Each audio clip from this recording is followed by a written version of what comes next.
তোষামোদ নয়, ক্ষমতাকে প্রশ্ন করাই গণমাধ্যমের কাজ।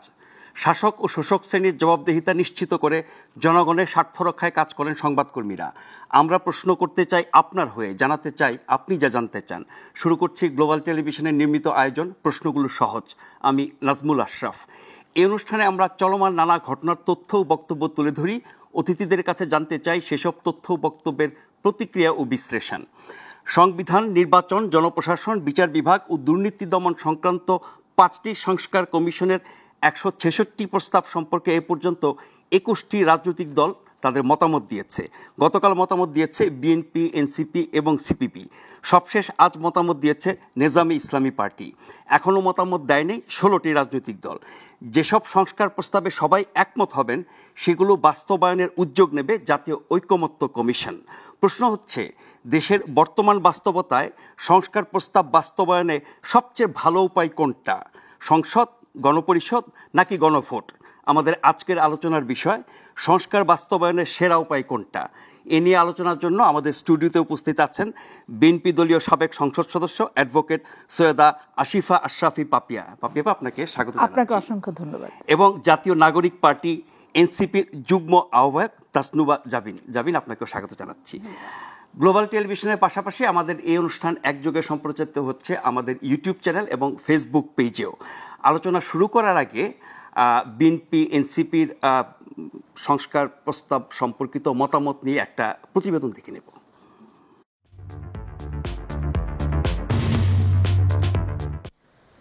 সংস্কারে ঐকমত্য সৃষ্টির লক্ষ্যে রাজনৈতিক দলগুলোর সঙ্গে জাতীয় ঐকমত্য কমিশনের আলোচনা শুরু হয় 20 মার্চ থেকে। মতামত দেবে 38টি রাজনৈতিক দল।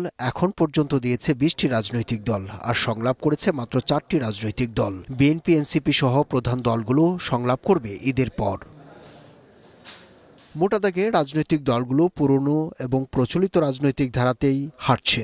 জাতীয় নাগরিক পার্টি, এনসিপি বাদে আর কেউই চায় না যে সংবিধান নতুন করে লেখা হোক। তবে সংবিধানে পরিবর্তন আনা কিংবা সংশোধন করা অতীব প্রয়োজন বলে মনে করে সব রাজনৈতিক দলই।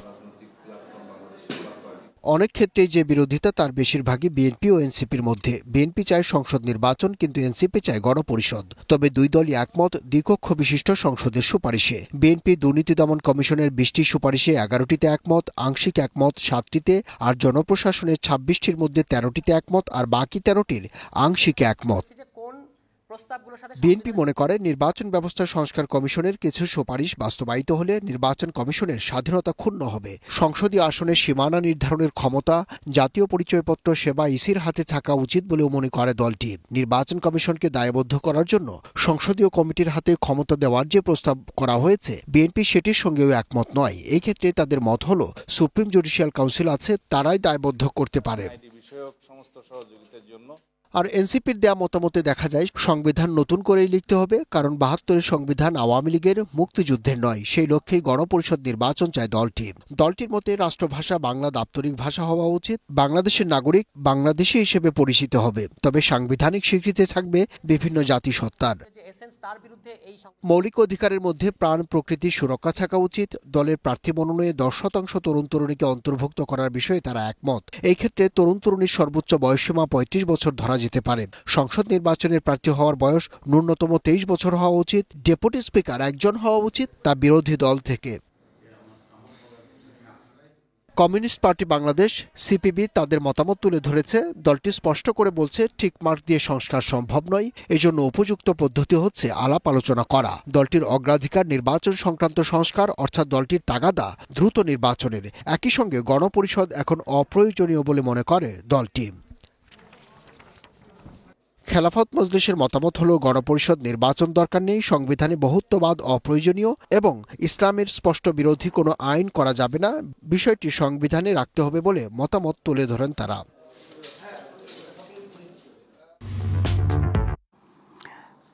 অ্যাডভোকেট সৈয়দা আসিফা আশরাফি পাপিয়া, আমাদের যেটি আলোচ্য বিষয়, যেটি মূল প্রশ্ন, সেটি দিয়ে আপনার কাছ থেকে জানতে চেষ্টা করব। সংস্কার প্রস্তাব বাস্তবায়নে সবচেয়ে ভালো উপায় কোনটা? সংসদ, গণপরিষদ নাকি গণভোট? এক কথায় সংসদ। কেন? এই কারণে যে আপনি এখানে দুটো জিনিস নিয়ে, গণভোটের যে বিষয়টা, এটা সংবিধানে কিন্তু রহিত করা আছে, এটা চালু নাই। এবং এই আওয়ামী লীগ সরকার 15 বছরের শাসনামলে ওইটা তারা তাদের অবৈধ শাসনকে পাকাপোক্ত করার জন্য রোহিত করে রেখেছে। এখন আপনি অর্ডিন্যান্স জারি করে করতেই পারেন, এখন অর্ডিন্যান্স সংস্কারের মাধ্যমে সেটা পুনরুজ্জীবিত করা যায়, অর্ডিন্যান্স আপনি করতেই পারেন, কিন্তু এখানে একটা ব্যাপার আছে, যখনই আপনি অর্ডিন্যান্সগুলো করতে থাকবেন তখন পরবর্তী এই কারা নির্বাচিত হচ্ছে, পার্লামেন্টে কারা সংখ্যাগরিষ্ঠ আসছে, কারণ ওগুলো তো বৈধতা দেওয়ার প্রয়োজন আছে, আর না হলে তো ধরেন এগুলো অফেন্সের ভিতর পড়ে যাবে। তো এই যে বিষয়গুলো, যে একটার সাথে একটা যে লেজ বাঁধানো যে জটিলতা, আর এইখানে যেটা আপনি বললেন যে সংসদ না গণপরিষদ, গণপরিষদ আপনি আগে কেন করতে চান? এই নতুন ছাত্র সংগঠনের নিবন্ধনের যে ক্রাইটেরিয়া, যে শর্ত, নিবন্ধনের যে সমস্ত বিষয়বস্তু আছে, এতে কিন্তু সময় দিতে চাচ্ছে সরকার। ওনারা কিন্তু একসাথে বলছেন, আগে না।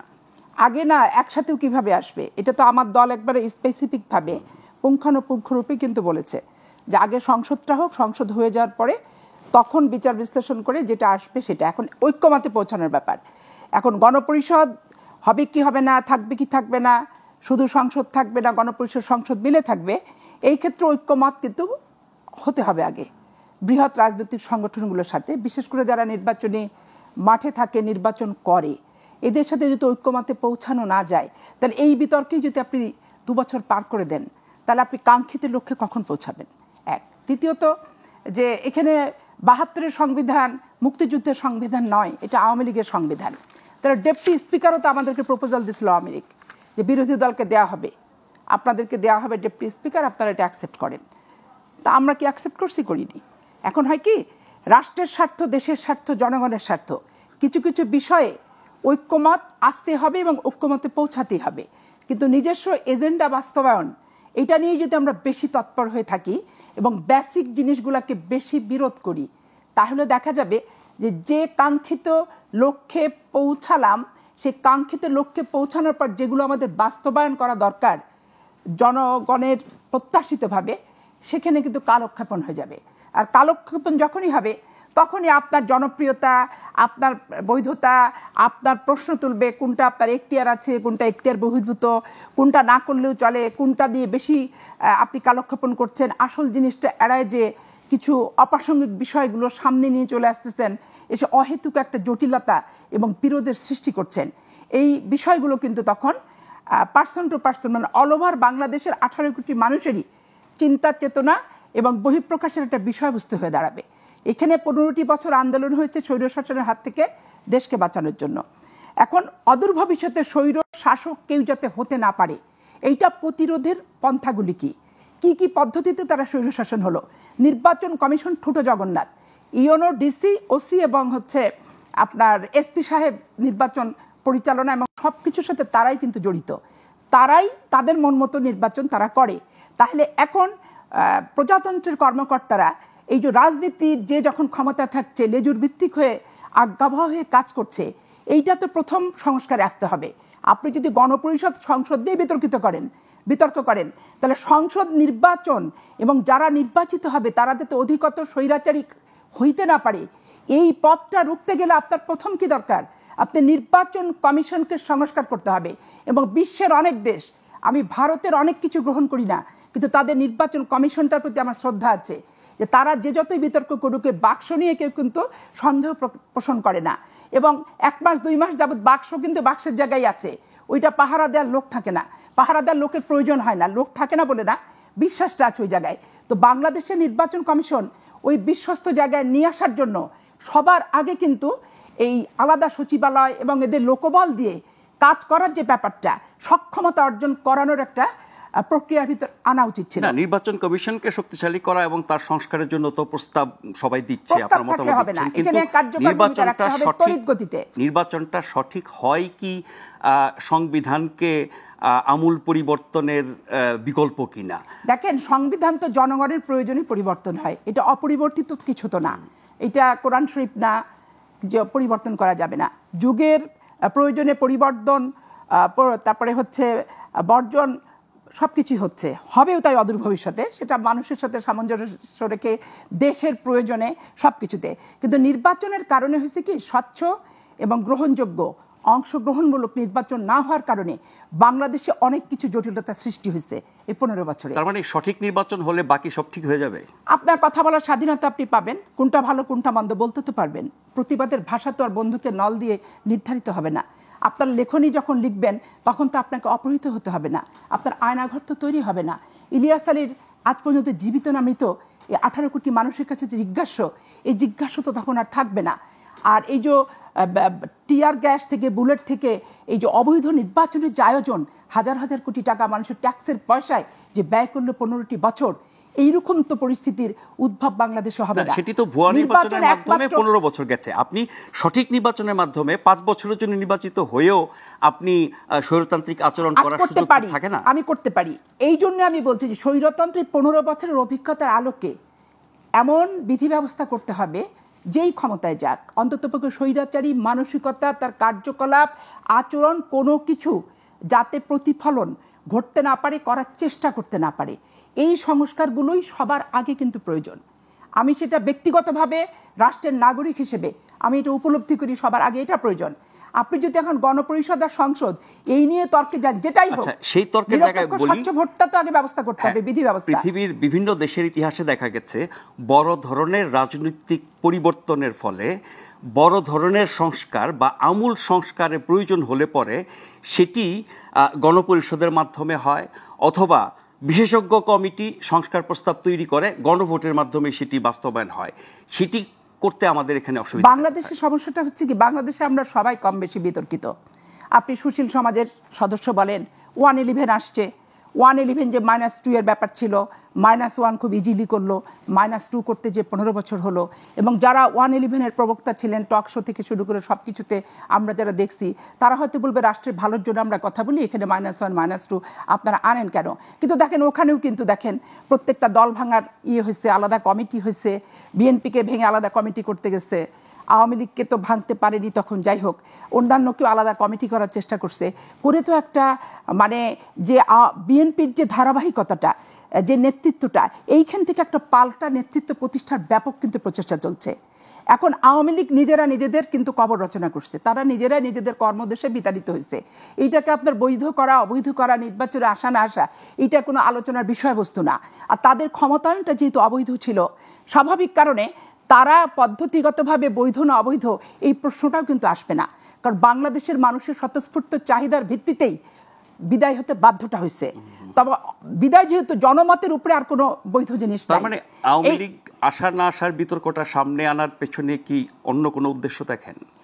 আওয়ামী লীগ আসা না আসা না, আপনি এই কয়েকদিন যোগাযোগ মাধ্যম থেকে পত্রপত্রিকায় কিছু কিছু কথোপকথন যে বিষয়গুলো আসতেছে, যে আওয়ামী লীগের একটা ফ্রেশ ক্লিন ইমেজের সংগঠন তৈরি করা, এটা করা সেটা করা, এটা তো আমার 1/11 কথাটাই আসলে স্মরণ করিয়ে দেয় সেই মুহূর্তে, যে তখন আমাদের দলেরও কাউন্টার কমিটি, এটা ওটা সেটা, দল ভাঙার যে ব্যাপার, সংস্কারপন্থী সংস্কার জিনিসটার মিনিংটাই নষ্ট করে দিছে 1/11-তে।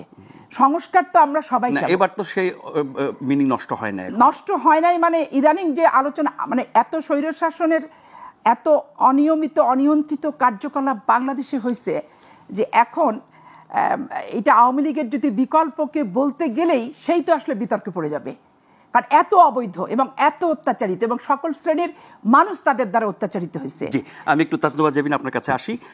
সংস্কার প্রক্রিয়া চলছে, একমত হবে, তারপর সেগুলো বাস্তবায়নের প্রশ্ন আসে, কোনটা সংসদ নির্বাচনের আগে বা পরে, সেই বিতর্ক তো আছেই। কিন্তু মোটা দাগে যেটি আজকে জানতে চাওয়া আমার, সেটি হচ্ছে যে সংস্কারের ব্যাপারে ঐক্যমত হলো, সেগুলো বাস্তবায়ন কিভাবে হবে? সংসদের মাধ্যমে, না গণপরিষদের মাধ্যমে, নাকি বিশেষজ্ঞ মতামতের প্রেক্ষিতে তৈরি করা সংস্কার প্রস্তাব গণভোটের মাধ্যমে?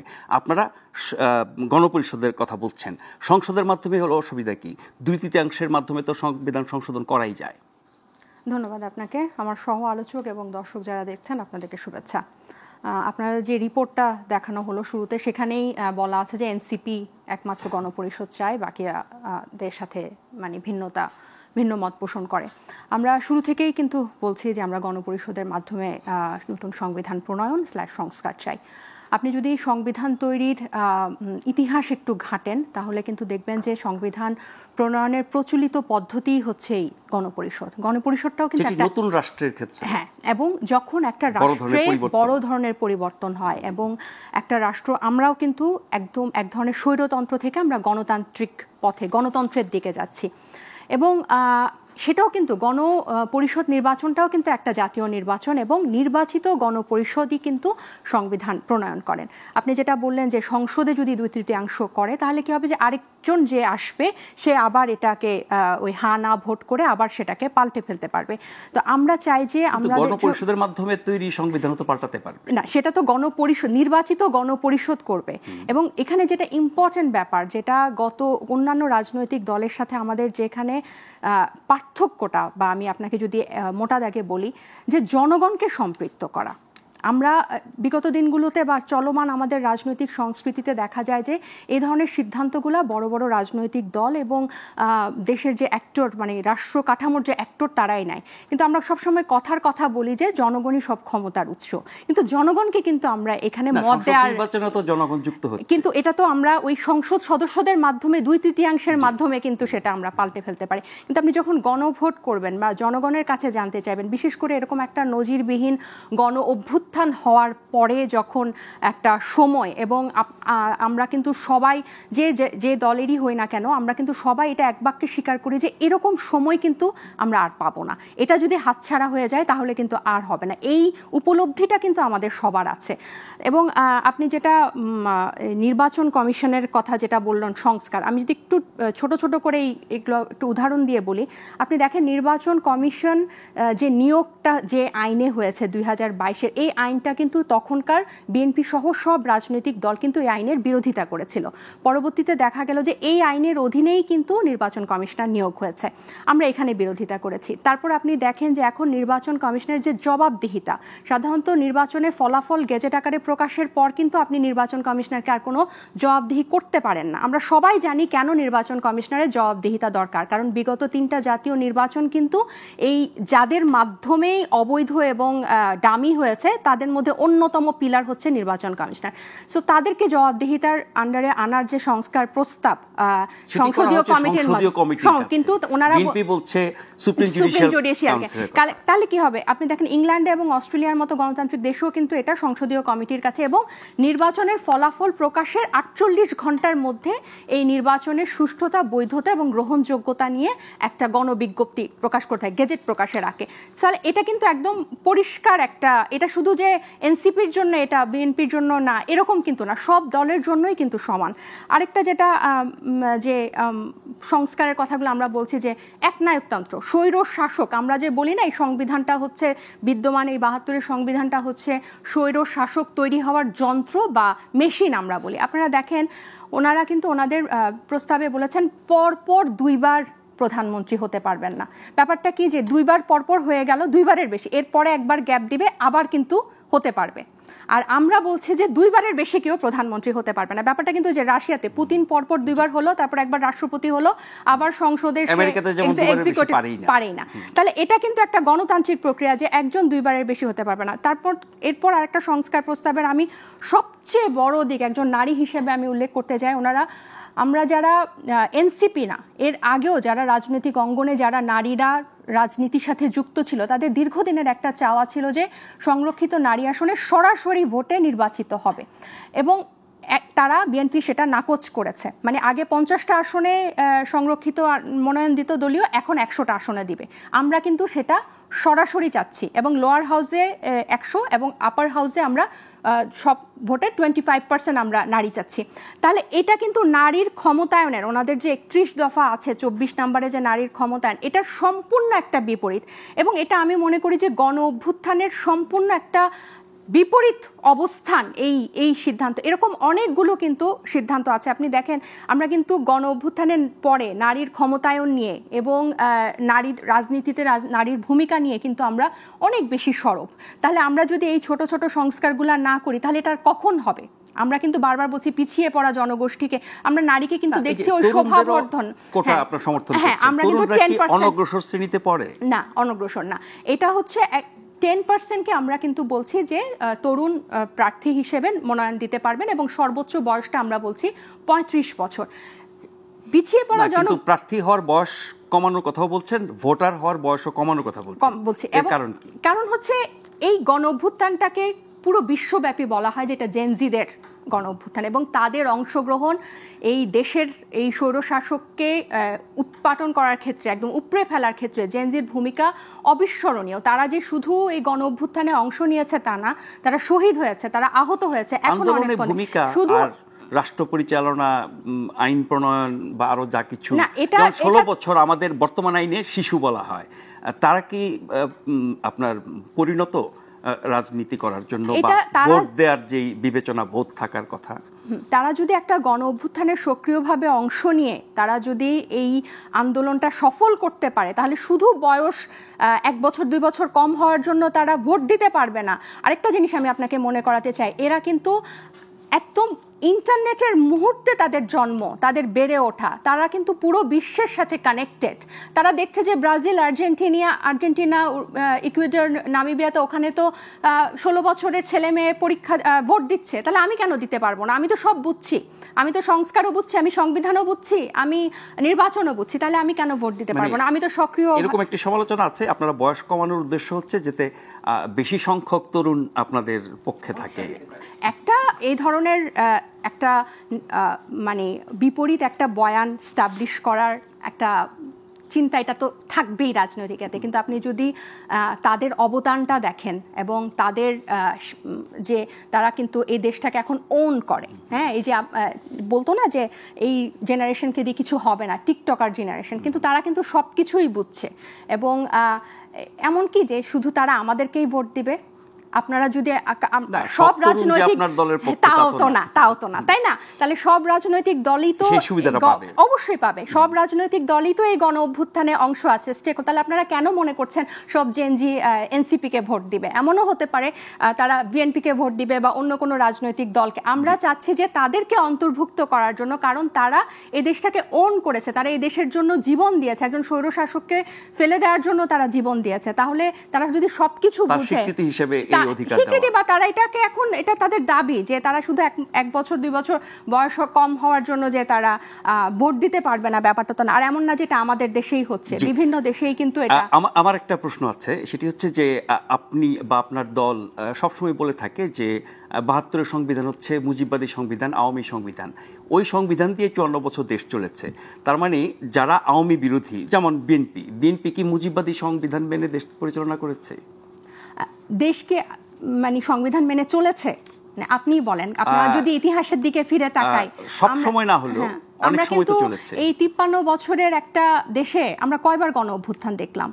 আমরা এরপর আমরা 111 দেখলাম, এবং এরপরে গত 15 বছর তো এক ধাক্কাতেই গেল। এই 111 দিয়ে যে বিরাজনৈতিকরণের একটা অধ্যায়ে আমরা প্রবেশ করলাম, এরপর স্বৈরশাসক, এবং সেই নূর হোসেন থেকে আপনার আবু সাইদ পর্যন্ত।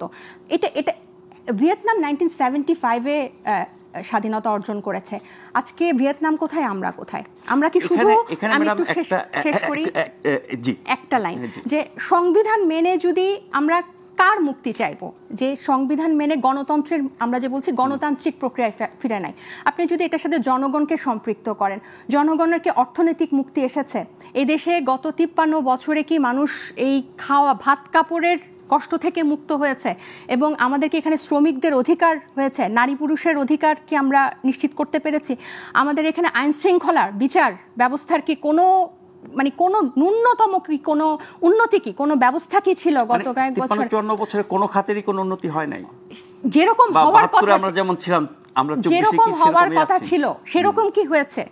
আপনি বলছেন যে প্রত্যাশিত হয় না, এবং বারবার কিন্তু আমরা গণ অভ্যুত্থান দিয়ে ধাক্কা খাচ্ছি, এবং এই রাজনীতির বেড়াকালে কিন্তু আমরা বারবার পড়ছি। আমাদের কিন্তু একটা ধারাবাহিক, এবং সবচেয়ে যেটা ইম্পর্টেন্ট, যে যখন ক্ষমতা বদল হয়, হাত বদল হয়, এটা কখনোই সুশৃঙ্খল এবং শান্তিপূর্ণ এবং নিয়ম মেনে হয় না। মানে দুঃশাসন, অপশাসন, স্বৈরশাসন, ফ্যাসিবাদী শাসনের জন্য আপনারা সংবিধানকে দায়ী করছেন, কিন্তু বিপরীত মত হচ্ছে সংবিধান দায়ী নাকি সংবিধানকে যারা কাটাছেঁড়া করে নিজেদের মতো করে এবং সংবিধান অমান্য করে যে মানুষগুলো দুঃশাসন কায়েম করেছেন, গণতন্ত্র হত্যা করেছেন, নির্বাচন ব্যবস্থাকে ধ্বংস করেছেন, মানুষগুলো দায়ী?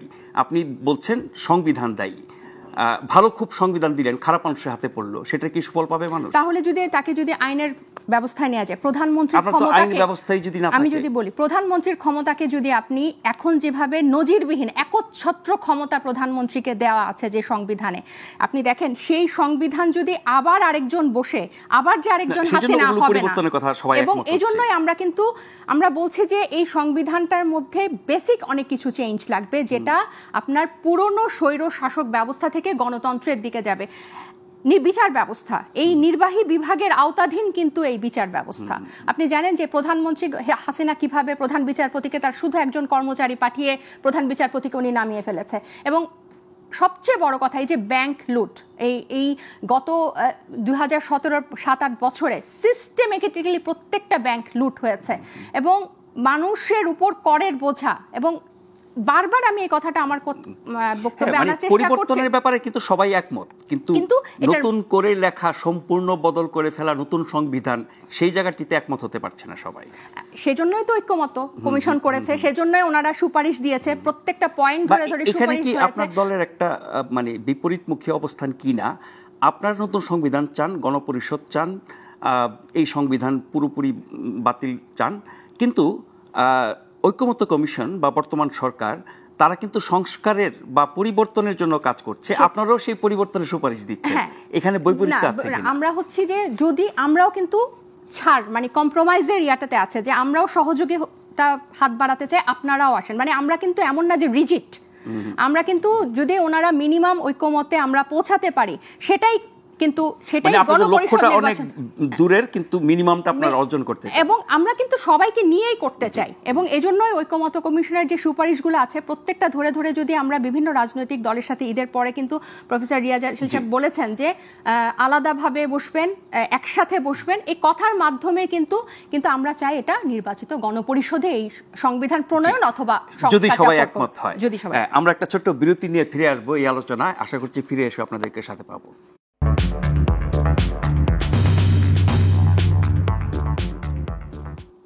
ধন্যবাদ আমাদের সাথে থাকবার জন্য। আপনারা দেখছেন প্রশ্নগুলো সহজ গ্লোবাল টেলিভিশনে।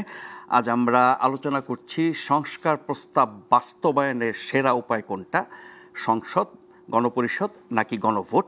আমাদের সাথে অতিথি হিসেবে আছেন অ্যাডভোকেট সৈয়দা আসিফা আশরাফি পাপিয়া এবং তাজনুবা জাবিন। আফিফা পাপিয়াপা, আপনার কাছে ফিরছি যে গতকাল সংস্কার প্রস্তাবের মতামত দিতে গিয়ে আপনাদের দলের স্ট্যান্ডিং কমিটির সদস্য জনাব সালাউদ্দিন আহমেদ অনেকগুলো বিষয়ে কথা বলেছেন। তার মধ্যে একটি খুব গুরুত্বপূর্ণ বিষয় হচ্ছে যে সংবিধান সংস্কার কমিশন সংবিধানের প্রস্তাবনায় যা বলেছে সেখানে ৭১ এবং ২৪কে এক কাতারে নিয়ে আসা হয়েছে, যেটা সমীচীন না এবং বিএনপি এটা মানে না। ৭১ আর ২৪ এক কাতারে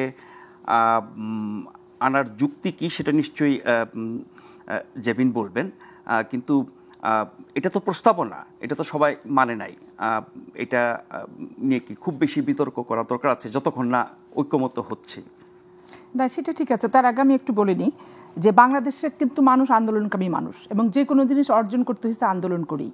যেমন স্বৈরাচার বিরোধী আন্দোলন দীর্ঘ 9 বছর হয়েছে, এখানেও কিন্তু দেলোয়ার, বসুনিয়া, দীপালি সাহা, শাহজাহান সিরাজ, তারপরে ডাক্তার মিলন, জেহাদ, নূর হোসেন অনেকেই কিন্তু আত্মাহুতি দিছে। আপনার চট্টগ্রামে মিছিলের উপর ট্রাক পর্যন্ত চালিয়েছে স্বৈরাচারের বাহিনী।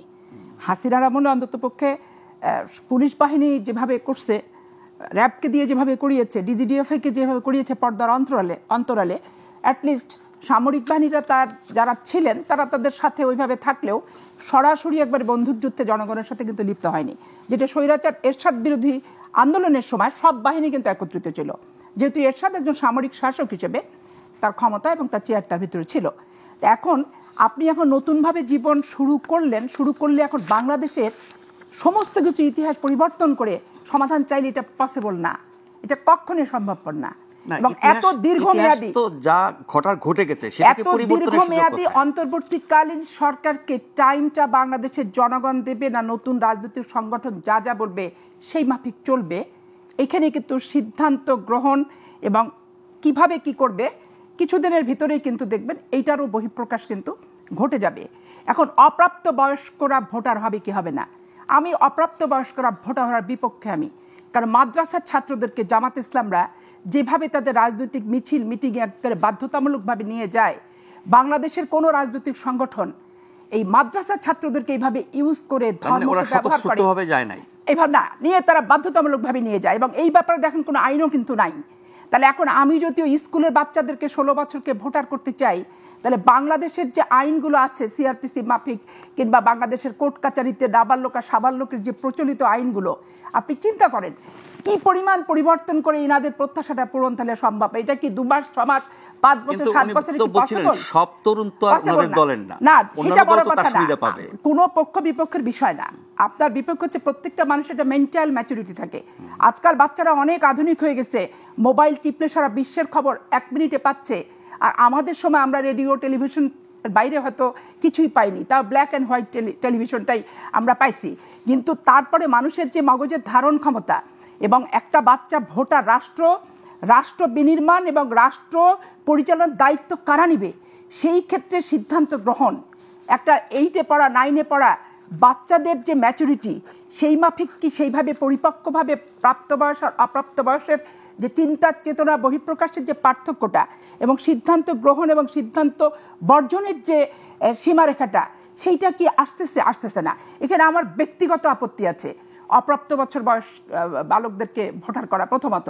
দ্বিতীয়ত, আজকে গণ অভ্যুত্থান সংরক্ষিত আসন না নির্বাচিত আসন, গণপরিষদ না সংসদ, এগুলো নিয়ে কিন্তু গণ অভ্যুত্থান হয়নি।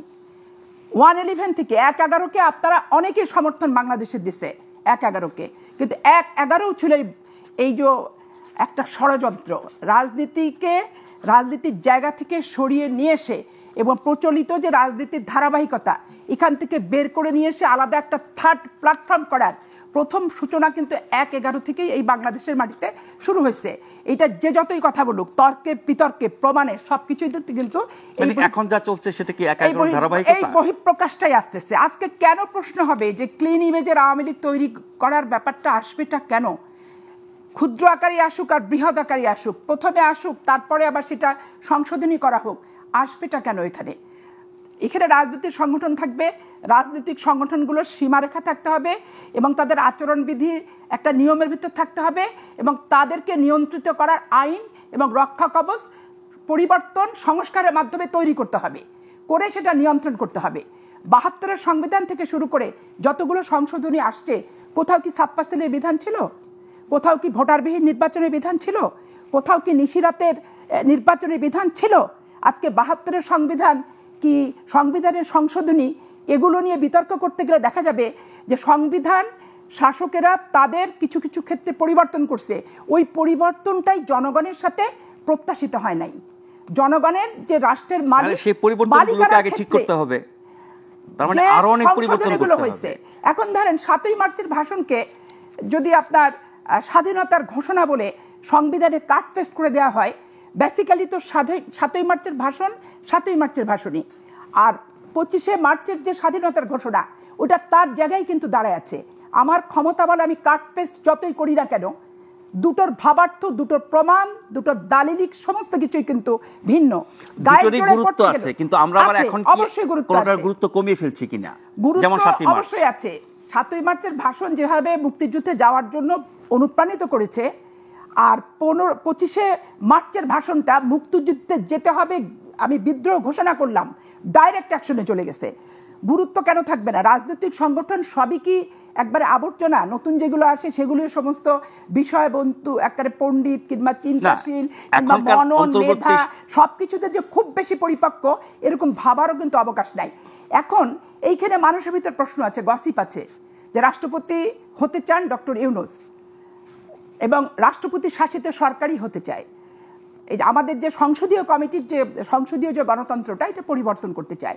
এইটা পরিবর্তন করতে গেলে এটার প্রধান উপায়টা কি, এটার হাতিয়ারটা কি, এগুলো নিয়ে কিন্তু অনেক কথা আছে। এই কথাগুলো আস্তে আস্তে থলের বিড়ালগুলো কিন্তু বের হয়ে আসবে, যত সময় যাবে তত কিন্তু বের হয়ে আসবে। কিন্তু একবারে বাংলাদেশে কিছুই নাই, স্বৈর শাসক সব যে যখন ক্ষমতা আসছে তার মন মতো চালাইছে। দেখেন, আমি খোলামেলায় কথা আপনার সাথে বলতে চাই, বিএনপির মাগুরা এবং রমনা নির্বাচন নিয়ে আপত্তি ছিল, তাহলে মাগুরা রমনা নিয়ে আপত্তি তুলে কি করলো, 300 সিটেই যে অবস্থা 15 বছর যাবৎ হলো, তাহলে এখন মাগুরা রমনাও হবে না, 300 সিটে যা হয়েছে সেটাও হবে না।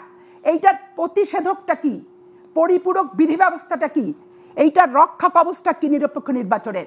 এখানে সিম্পল জিনিস, সিম্পল ভাবে ভাবতে হবে। ইনারা তো নিশ্চয়ই একদম উইদাউট পরিকল্পনায় রাষ্ট্রীয় ক্ষমতায় আসেননি। ইনাদের তো কিছু পেপার ওয়ার্ক, কিছু চিন্তা চেতনার, কিছু চিন্তা ভাবনা পরিকল্পনা আছে বলে আমি মনে করছিলাম। কিন্তু এসে যেভাবে প্রথম থেকে এনারা শুরু করতে চাচ্ছে, এইটা আমি একটু অবাক হয়ে যাচ্ছি রাষ্ট্রের নাগরিক হিসেবে, রাজনৈতিক দলের সদস্য হিসেবে না। কারণ একটা অন্তর্বর্তীকালীন সরকার একবারে বাংলাদেশের আমূল পরিবর্তন করে প্রতিষ্ঠিত করবে, তার প্রতি জনগণের আস্থাটা কতদিনের জন্য, কি কি দিচ্ছে? সবাই তো সমর্থন দিচ্ছে।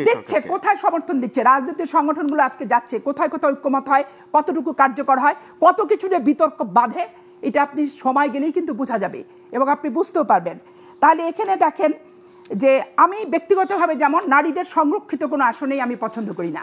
জেনারেল সিটে যেভাবে, আমার ব্যক্তিগত অভিমত, জেনারেল সিটে যেভাবে নির্বাচন পুরুষরা পুরুষদের সাথে কম্পিটিশন করে, জেনারেল সিটে মেয়েদের একটা পরিসংখ্যান দিতে হবে যে এত সিট দিতে বাধ্য হবে মেয়েদের নমিনেশন।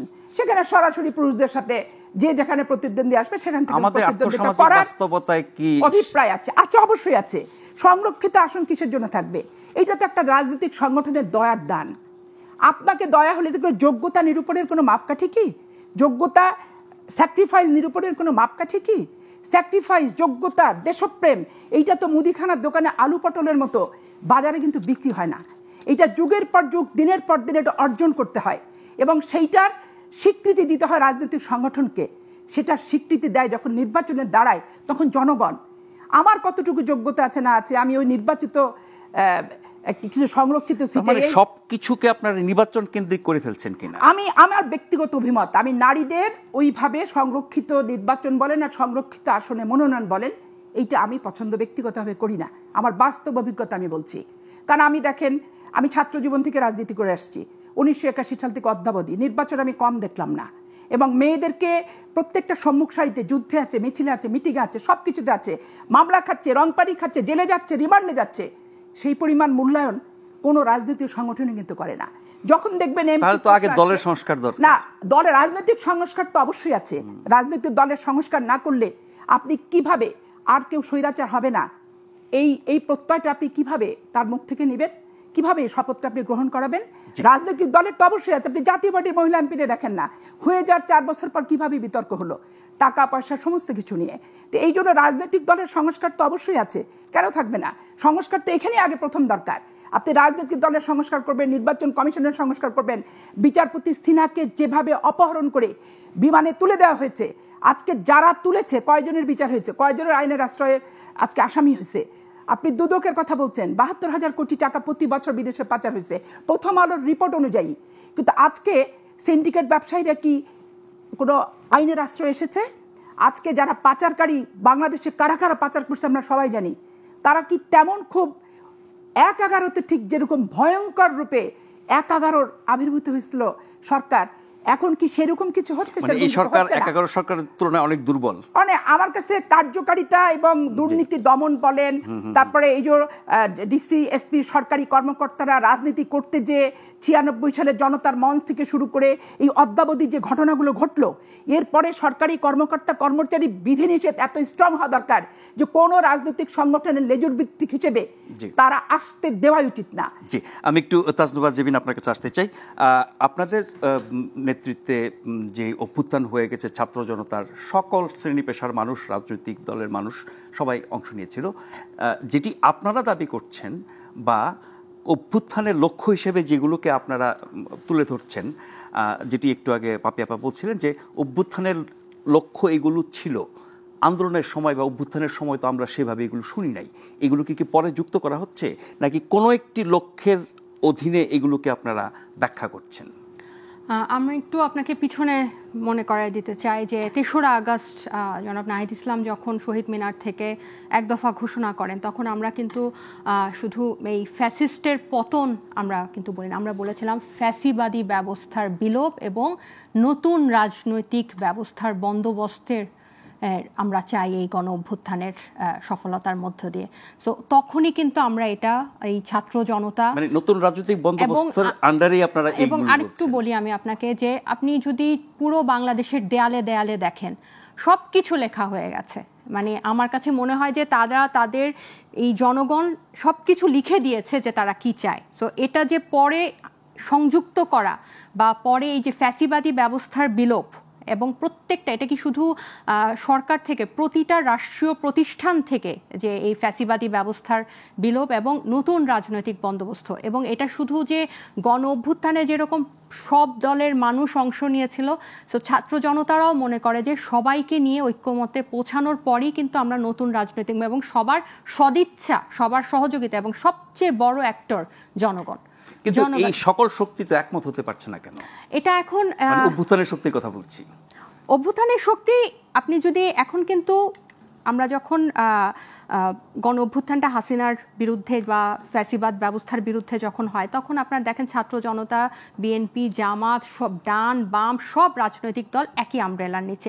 কিন্তু এখন কিন্তু তারা নিজ নিজ ব্যানারে ঘরে ফিরে গেছে, এবং তাদের প্রত্যেকেরই কিন্তু নিজস্ব রাজনৈতিক আদর্শ আছে, তাদের দলের নিজস্ব দল আছে, এবং প্রত্যেকটারই নিজস্ব এজেন্ডা আছে, এবং এগুলোর মধ্যে এখন সমন্বয় করতে হবে। সেই কারণে এই মতবিরোধ। আরেকটা জায়গা বলি, মূল প্ল্যাটফর্ম যেটা বৈষম্যবিরোধী ছাত্র আন্দোলন, তাদেরও তো অনেকগুলো বিভক্তি দেখছি আমরা, আলাদা আলাদা দলও হয়ে যাচ্ছে।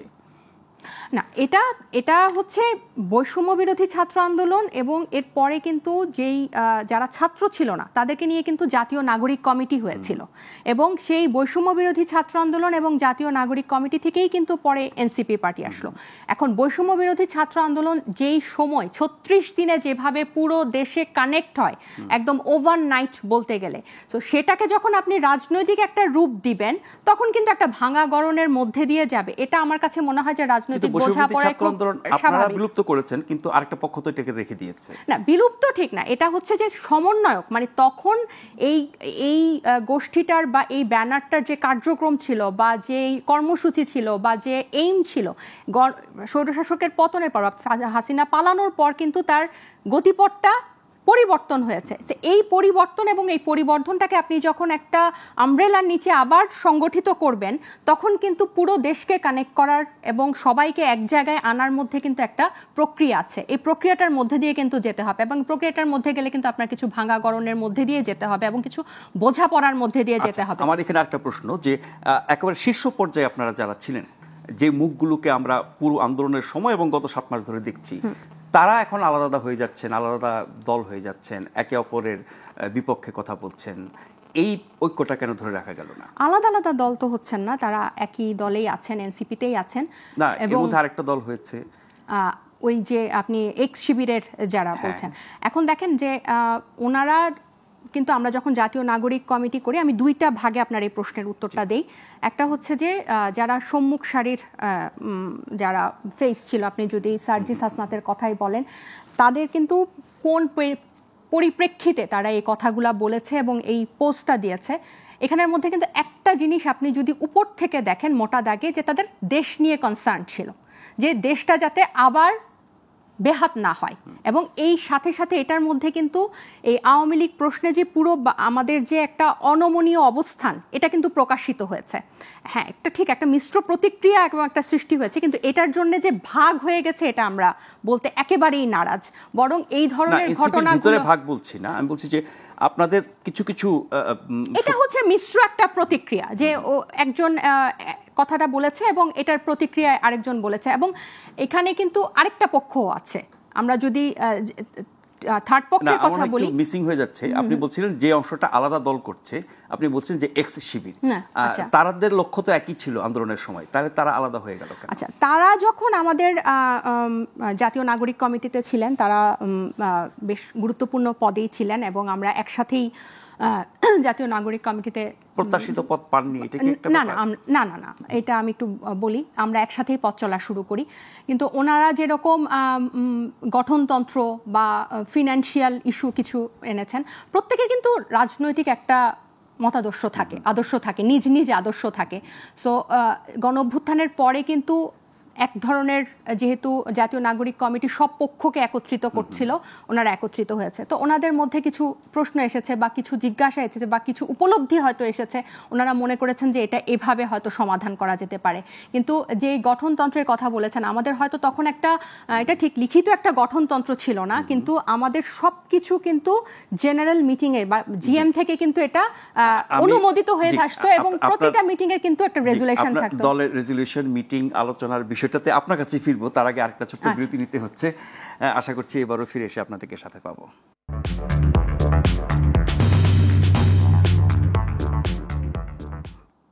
আবারও আমন্ত্রণ গ্লোবাল টেলিভিশনের নিয়মিত আয়োজন প্রশ্নগুলো সহজ অনুষ্ঠানে। আমাদের আজকের দুজন অতিথি বিএনপি দলীয় সাবেক সংসদ সদস্য অ্যাডভোকেট সৈয়দা আসিফা আশরাফি পাপিয়া এবং জাতীয় নাগরিক কমিটি এনসিপির যুগ্ম আহ্বায়ক তাজনুবাত জাবিন। আপনি দলের ভিতরে চর্চা সম্পর্কে বলছিলেন, আমি একটু যুক্ত করে দিই আরেকটি প্রশ্ন। এটি নিয়ে অনেক আলোচনা হয়েছে, আমরাও করেছি। ছোট করে জানতে চাই, সেনা প্রধানের সাথে বৈঠক নিয়ে যে ঘটনাটি ঘটল, আপনাদের দলের খুবই গুরুত্বপূর্ণ দুজন দুরকমের বক্তব্য দিলেন এবং অন্যান্যরাও নানা রকমের প্রতিক্রিয়া দিলেন। এটি দলের মধ্যে আলোচিত হয়ে একটা অবস্থান নিয়ে প্রকাশ করলে ভালো হতো, এরকম বলা হয়। তার মানে দলের মধ্যে কি ওরকম চর্চাটা এখনো শুরু হয় নাই? আচ্ছা, আমি বিরতিতে যাওয়ার আগে যে প্রশ্নটার উত্তর দিচ্ছিলাম যে ওনাদের যে যারা আমাদেরকে ছেড়ে গেছেন বা তাদের কিছু ছিল যে গঠনতন্ত্র নিয়ে বা ফিনান্সিয়াল একটা পলিসি ছিল না, তো আমরা কিন্তু গঠনতন্ত্র লিখিত ছিল না, কিন্তু আমাদের কিন্তু প্রত্যেকটা মিটিংয়ের রেজুলেশন ছিল, প্রত্যেকটা সিদ্ধান্ত, প্রত্যেকটা কর্মসূচি, প্রত্যেকটা কমিটির প্রত্যেকটা মুভমেন্ট কিন্তু নির্বাহী কমিটিতে কিন্তু আলোচনা হতো এবং ওনারাও ওখানে উপস্থিত ছিলেন সবার সম্মতিক্রমে এবং পরবর্তীতে ওটা জেনারেল বডি থেকেই কিন্তু ওটা পাস হয়ে আসতো।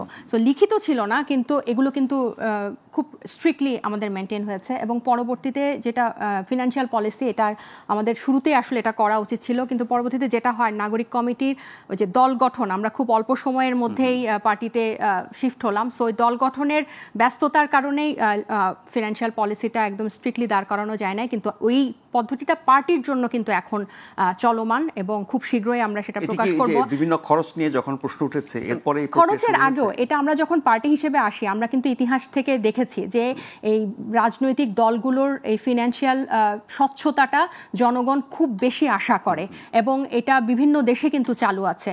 সো এটা কিন্তু আমাদের পার্টির মধ্যে শুরু থেকে কেউ প্রশ্ন তোলার আগে, আমরা কোনো কর্মসূচি নিয়ে মাঠে যাওয়ার আগেই কিন্তু আমরা এটা ঘরে আলোচনা করেছি যে আমরা যেটা করব, এটা যে মানুষ জিজ্ঞেস করবে যে টাকাটা কোথা থেকে পাচ্ছি, সো আমরা কিন্তু একটা ওয়েবসাইটের মাধ্যমে এটা প্রকাশ করতে পারি। সো আমাদের এরকম অনেক পরিকল্পনা আছে, হ্যাঁ, যেটা আমরা কমিটির জন্য করতে পারি নাই সেটা কিন্তু আমরা পার্টির জন্য নিশ্চিতভাবে করব।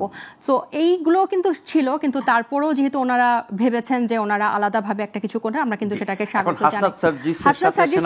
হ্যাঁ, বক্তব্যটা আসি যে আসলে ব্যাপারটা অনেকের সাথে আমরা কিন্তু অনেক অভিজ্ঞ মানুষের সাথে আমরা একমত যে ব্যাপারটা এভাবে হয়তো ফেসবুকে আসাটা উচিত হয় নাই, কিন্তু দলের শীর্ষ পর্যায়ের কয়েকজন নেতা একই কথা বলেছেন। হ্যাঁ, কিন্তু এটার কিন্তু পরে কিন্তু অনেক কথা আছে। কথাগুলো হচ্ছে যে যখন আমাদের ইতিহাসটা তো ভালো না, আমরা কিন্তু সবসময় এই ষড়যন্ত্রের একটা মধ্যেই কিন্তু থাকি এবং স্পেশালি যখন ভারত ডেডিকেটলি হাসিনাকে এভাবে সাপোর্ট করে এবং তাদের রাষ্ট্রীয় পর্যায়ের মানুষজন যখন বিভিন্ন বক্তব্য দেয় যে নির্বাচন চাই এখানে, এবং তাদের সেনাপ্রধান ইভেন আজকেও কিন্তু তাদের পররাষ্ট্রমন্ত্রী যখন সংসদীয় কমিটিকে ব্রিফ করছিল, তিনি বলেছেন যে সহিংসভাবে হাসিনা উৎখাত করা হয়েছে। উনি একবারও ওনার মুখে দিয়ে বলা হয় শুনিনি যে বলতে, হ্যাঁ, এবং না এটা কিন্তু আমাদেরকে ইফেক্ট করে, তারা তাদের ভার্সন বলে যে এটা কিন্তু আমরা অ্যাভয়েড করতে পারছি না, আমরা অ্যাভয়েডও করছি না যে এটা তো আমাদের ঘাতক তো ওখানে আছে।